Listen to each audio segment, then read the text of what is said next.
What's going on, everyone? Welcome back to the episode of the Primetime Sports Podcast, hosted by Joey Maylari. So in this episode, I'm going to talk about two NHL trades that happened a couple weeks ago that I've been meaning to talk about, but didn't have the time to, so today I'm going to make that happen.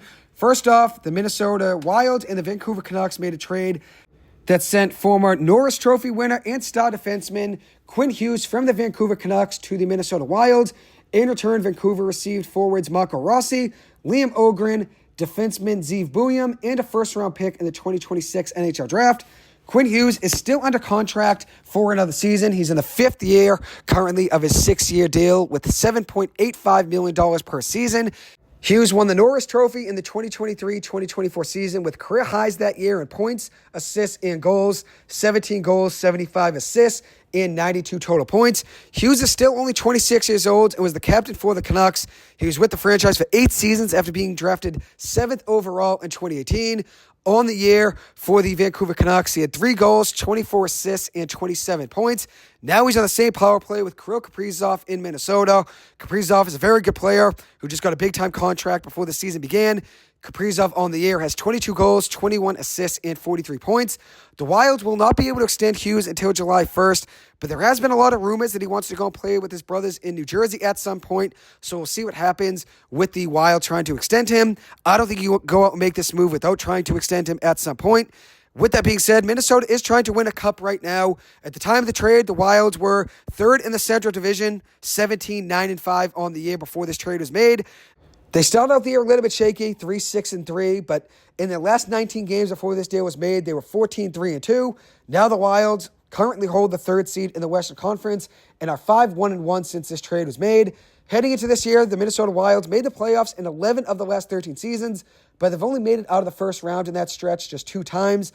The Wilds have lost 9 straight playoff series after a first-round victory over St. Louis in 2015. The Wilds have only made it past the second round just 1 time, back in 2003 when they were swept in the Western Conference Finals by Anaheim. This is a big-time move by them to make. They made this move as a win-now move, and I think it made a lot of sense for them to go out and make this trade. They did give up a lot in this deal, especially Buium, who's a very young defenseman who has a lot of upside on the offensive end and had a lot of success at the college level.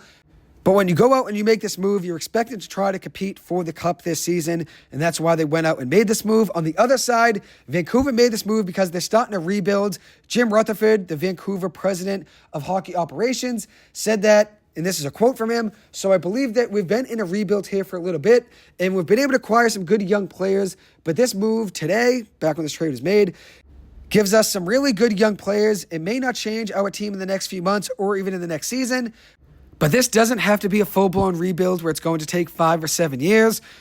We keep going the direction we're going to go. We're going to get a really good player in June, and this thing can turn out for the Canucks certainly within the next couple of years." At the time of the trade, the Canucks were 11-17-3 and in 8th place in the Pacific Division. At that time, they were also 8 points out of the last wildcard spot in the West. Now the Canucks are 15-18-3 with 4 straight victories after the trade was made and then just lost their first game since the trade happened. I believe their loss was yesterday. Over the last year or so, they traded JT Miller and now Quinn Hughes. So they are starting a rebuild there in Vancouver, but they're getting some good players back in return. Zeev Buium, a very talented and young offensive defenseman, a power play quarterback. He's only 20 years old. He was the 12th overall pick in the 2024 NHL Draft by Minnesota. He played 2 seasons in college at Denver, where he went to the Frozen Four twice, winning the national championship once. He had 3 goals, 11 assists, and 14 points on the year for Minnesota. So far in his time now for the Vancouver Canucks, he already has a goal and 2 assists, so he's up to 17 points on the year. He's under contract for 2 more seasons before he will be a restricted free agent. Marco Rossi was also in this deal, a 24-year-old forward who was the 9th overall pick in the 2020 NHL Draft to Minnesota. He had 114 points in 202 career games for Minnesota. On the year for the Wild, he had 4 goals, 9 assists, and 13 points. So far in Vancouver, he has 1 assist, so he has 14 points on the year. He's under contract for 2 more seasons before he will be a restricted free agent. He could be a good second-line center for Vancouver at some point. And then you got Liam Ogren, who is a 21-year-old forward. He was the 19th overall pick in the 2022 NHL Draft. He had no points on the year for Minnesota, but so far in Vancouver, he already has 2 goals and an assist. In 46 career games for the Wild, he had 3 goals, 4 assists, and 7 points. Already in his time in Vancouver, like I said, he already has 2 goals and an assist, which is very impressive. He's in the last year of his 3-year entry-level contract. If he keeps the production up, maybe at the end of the year, Vancouver would try to bring him back on a new contract. I really like this trade for both teams. Vancouver adds some young players to potentially build around and also another first-round pick, while Minnesota adds a star defenseman to be another scoring threat in their lineup. I thought that was a good trade. Each way, a win-win. Now moving on to my next trade that I want to talk about, and that's between the Oilers and the Penguins, who made a deal to send Stuart Skinner from the Oilers to the Penguins, alongside defenseman Brett Kulak, and a second-round pick, all going to the Penguins for goalie Tristan Jarry and forward Sam Poulin. The Oilers needed a shakeup at the goaltending position, in my opinion. Skinner has had some good moments and was part of the team's success getting to the Stanley Cup Finals 2 years in a row, but they can never get over the hump. They need to make changes to show Connor McDavid that they're serious about winning, and they go out and get Tristan Jarry, who is a goalie who's had an up-and-down career. He's a 2-time All-Star, but like I said, has had some up-and-down years and spent time in the AHL last season.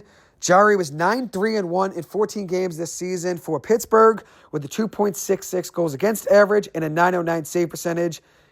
Last season, he played in 36 games, making 35 starts with Penguins with a 3.12 goals against average and an .893 save percentage. He's played in a lot of games in his career. He's a veteran that's played in over 300 games in 10 seasons in Pittsburgh with a .909 career save percentage in Pittsburgh and a 2.74 goals against average.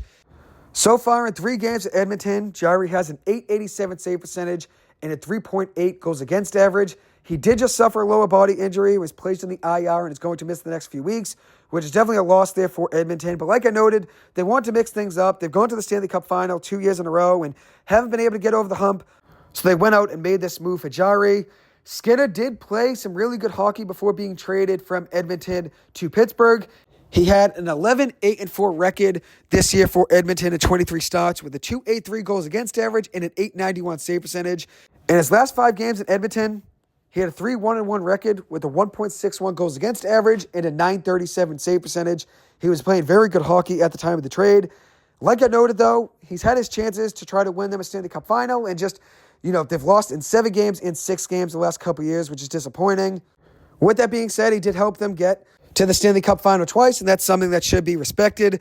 So far in 3 games of Pittsburgh, he has an .831 save percentage and 4.18 goals against. He didn't play well so far for Pittsburgh, and the same thing goes for Jarry and Edmonton. Neither one has really played well in their new place, and Jarry, like I said, is on the IR. At the time of the trade, Edmonton was 14-11-6, holding the top wildcard spot in the West. The Penguins were 14-8-7, holding the last wildcard spot in the East. Now Pittsburgh is 3 games behind the last wildcard spot in the East, while Edmonton holds the last spot in the playoffs in the Pacific Division. I like this trade more for Pittsburgh because they're adding a second-round pick in the deal, but I get why Edmonton made this deal. They want to shake things up, and were able to do so by moving on from Skinner. Like I said, Skinner was playing great hockey at the time of the trade, but he was not able to get the Oilers fully over the hump and get them a ring. So they want to mix up the chemistry, and we'll see how this deal ends up working out. At the end of the day, it really hasn't worked out for either team just yet, but it's a long hockey season. We'll see how things are looking in March and April. Anyways, that'll wrap up this episode. Thank you guys so much for taking the time to listen to this. As always, I appreciate it. Merry Christmas, happy holidays. I hope you guys all have a great one, and I will see you guys in the next episode. Thank you.